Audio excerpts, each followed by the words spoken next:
तीन दामाद की सास पार्ट 2।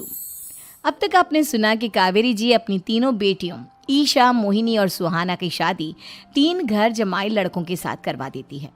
उन्हें लगता है कि ये लड़के शायद घर का कामकाज संभाल लेंगे, लेकिन उनके तीनों घर जमाई बहुत आलसी थे। वो नौकरी भी नहीं करते थे और बाहर का काम भी नहीं। कावेरी जी ने अपनी बेटियों से कहा कि वो प्रेगनेंसी का बहाना बनाकर अपने पतियों को सबक सिखाए। अब सुनिए आगे। मम्मी, आपने जैसा कहा था हमने वैसा ही किया, लेकिन देखिए ना, विवेक का हाल तो वैसा का वैसा ही है। घर में ना सुबह का नाश्ता बनता है और ना खाना। नौकरी पर जाने की बात करूं तो खाने को दौड़ते हैं मुझे। हाँ मम्मी, मैंने भी सुमित को कितनी बार कहा कि अगर नौकरी नहीं करनी तो कोई छोटी सी दुकान ही खोल लो। घर का खर्चा कैसे चलेगा? देखो दोपहर के 12 बजने आए और जनाब अभी तक सो रहे हैं। हाँ मम्मी, ईशा और सुहाना ठीक कहती हैं। अविनाश का भी यही हाल है।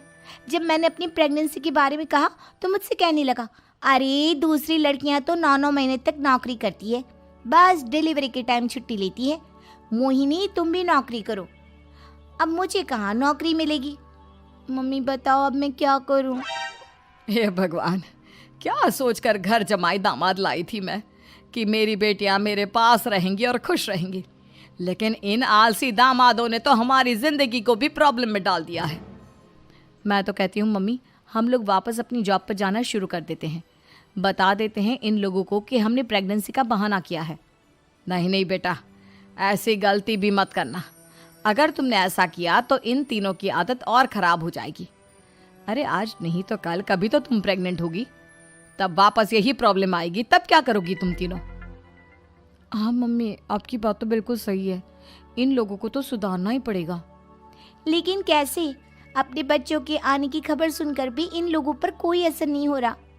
पैसे कमाने के लिए घर से बाहर निकलना ही नहीं चाहते ये तीनों। अब मेरे दिमाग में एक प्लान आया है। तुम तीनों चिंता मत करो, उन तीनों को बुलाओ, फिर मैं बात करती हूँ। थोड़ी देर बाद कावेरी जी अपने तीनों दामादों को सामने बुलाकर अपनी बात कहना शुरू करती हैं। अविनाश, सुमित और विवेक, देखो बेटा, मैं ना तुम तीनों से बड़ा प्यार करती हूँ, इसीलिए तो तुम्हें घर जमाई बना कर रखा है मैंने। अरे मम्मी जी, सीधे सीधे कहिए ना, क्या बात है? प्यार तो हम भी आपको बहुत करते हैं। अरे मम्मी जी, आपकी इज्जत भी बहुत करते हैं। अरे भाई, आपके जैसी सास और कमाने वाली बीवी सबको मिलती है क्या? हाँ मम्मी, विवेक और सुमित ठीक कह रहे हैं। आपकी बेटी से शादी करके मेरी तो ज़िंदगी ही अच्छी हो गई है। जानती हूँ मैं, और ये भी जानती हूँ कि तुम तीनों अपने अपनी बीवियों से बहुत प्यार करते हो। बेटा, बात ऐसी है कि हमारे कुल गुरु ने कहा है कि प्रेग्नेंट होने के बाद मेरी तीनों बेटियां शुरू के 4 महीने हमारे गांव में जाकर रहेगी, जहां मेरे चाचा जी रहते हैं। अरे लेकिन क्यों मम्मी, गांव में जाकर रहने की क्या ज़रूरत है इन तीनों को? वो क्या है ना बेटा, हमारे परिवार को एक श्राप है। अगर मेरी बेटियों ने यहाँ पर बच्चा पैदा करने की कोशिश की तो उनके बच्चों को कुछ भी हो सकता है। इसलिए अब से लेकर 4 महीने पूरे होने तक इन्हें गांव वाले घर में रहना पड़ेगा। हाँ, तो इसमें प्रॉब्लम क्या है मम्मी जी? हम भी वहाँ जाकर रहेंगे, पिकनिक मनाएंगे। अरे भाई, बीवी जहाँ हम भी वहाँ। हाँ यार, आइडिया तो बहुत अच्छा है। शहर की ज़िंदगी में रह रहकर परेशान हो चुके हैं, अब कुछ दिन गांव में बिताएंगे। तुम लोग समझने की कोशिश क्यों नहीं करते? तुम में से कोई भी वहाँ नहीं जा सकता, और मैं यहाँ रहूँगी ना तुम तीनों के साथ। 4 महीने की तो बात है, उसके बाद ये तीनों ही लौट कर आ जाएंगी। ठीक है मम्मी जी, अब हमारे बच्चों का सवाल है तो ये तो करना ही पड़ेगा। कावेरी अपनी तीनों बेटियों को कुछ दिन के लिए घर से बाहर कहीं दूसरे शहर में रहने के लिए भेज देती है। कुछ दिनों के बाद, अरे मम्मी जी, बहुत दिन से पिज्ज़ा नहीं खाया, मंगवाइए ना। क्या बताऊं बेटा, पहले तो बेटियां खर्चा दे देती थी क्योंकि उनकी नौकरी थी, लेकिन अब तो मेरे पास पैसे ही नहीं बचे। थोड़े बहुत पैसे हैं जो बच्चों की डिलीवरी में काम आएंगे। लेकिन मम्मी जी, आपकी बेटियों को वापस आने में तो अभी बहुत वक्त बाकी है। वही सोच सोच कर परेशान हो रही हूँ। सोच रही हूँ कल से दूध भी बंद करवा देती हूँ। अब दूध वाले को देने के लिए पैसे भी तो नहीं है ना। अरे नहीं नहीं मम्मी जी, अगर दूध भी बंद करवा दोगी तो मुझे चाय कहाँ से मिलेगी? और चाय के बिना मैं तो मर ही जाऊँगा।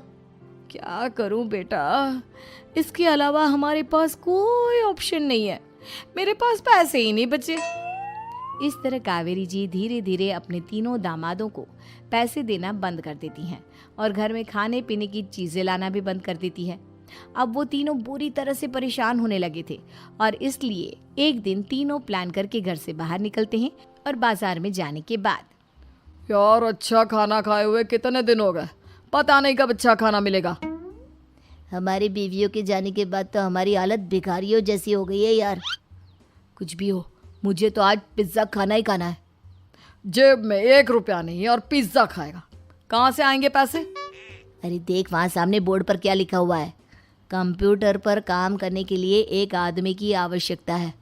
भाई मैं तो जा रहा हूँ, काम करूँगा और शाम तक पैसे लाकर आराम से पिज्ज़ा खाऊंगा। जा जा, तुझे कोई काम नहीं देने वाला, हम तो घर जा रहे हैं। चल भाई सुमित। सुमित और अविनाश वहाँ से चले जाते हैं और विवेक उस कंप्यूटर शॉप पर सारा दिन काम करके 5,000 रुपये कमा कर घर लौट कर आता है और अपने खाने के लिए अच्छी अच्छी चीज़ें भी लेकर आता है। ये देखकर विवेक और सुमित के दिल में भी कुछ पैसे कमाने की इच्छा जागती है। अरे सुबह सुबह कहाँ चल दी है तुम? मम्मी जी एक बहुत अच्छी जगह मिली है, कंप्यूटर पर काम करने के 5,000 मिले थे कल मुझे। अगर रोज़ काम करूँगा तो पूरे 40,000 की तनख्वाह। अरे वाह, ये तो बहुत अच्छी बात है दामाद जी, आपको जाना ही चाहिए। सुमित और अविनाश विवेक को इस तरह तरक्की करते देखकर परेशान हो जाते हैं और वो दोनों भी काम की तलाश में निकल पड़ते हैं। धीरे धीरे उन दोनों को भी काम मिल जाता है। अब कावेरी के तीनों दामाद छोटी मोटी नौकरी करके अच्छा पैसा कमाने लगे थे। एक दिन कावेरी उन्हें अपने पास बुलाती है। अरे वाह, विवेक 40,000 कमा लेता है, अविनाश 60,000 और सुमित तुम भी 40,000 के आसपास कमा ही लेते हो। कुल मिलाकर तुम अच्छे खासे पैसे कमा रहे हो बेटा। हाँ मम्मी जी, बहुत मज़ा आता है जब महीने के एंड में मोटी रकम हाथ में आती है। पूछिए मत मम्मी जी, घर में रहकर रोटी बना बना कर औरतों जैसा महसूस होने लगा था मुझे तो। हाँ बेटा, तुम तीनों की बात तो बिल्कुल ठीक है और जानते हो अब तुम तीनों की पत्नियां भी वापस लौट कर आने वाली है। लेकिन मम्मी जी अभी तो उन्हें गए सिर्फ 2 महीने हुए हैं, आपने तो कहा था वो 4 महीने के बाद लौट कर आएंगी। ऐसा कुछ नहीं है बेटा, मैं सिर्फ तुम तीनों को सबक सिखाना चाहती थी कि आदमी घर में बैठकर बीवी की कमाई खाता हुआ अच्छा नहीं लगता। इस दुनिया में हर इंसान को मेहनत करनी चाहिए, काम करना चाहिए, चाहे वो औरत हो या आदमी, ताकि अपने परिवार को संभाल सके। कावेरी की बात सुनकर उन तीनों को अपनी गलती का एहसास होता है और कावेरी उन्हें सच बता देती है कि ईशा, सुहाना और मोहिनी शहर में ही कहीं दूसरी जगह रह रहे थे। शाम के वक्त उन तीनों की पत्नियां लौट कर आ जाती है और कावेरी जी का परिवार एक खुशहाल परिवार की तरह रहने लगता है।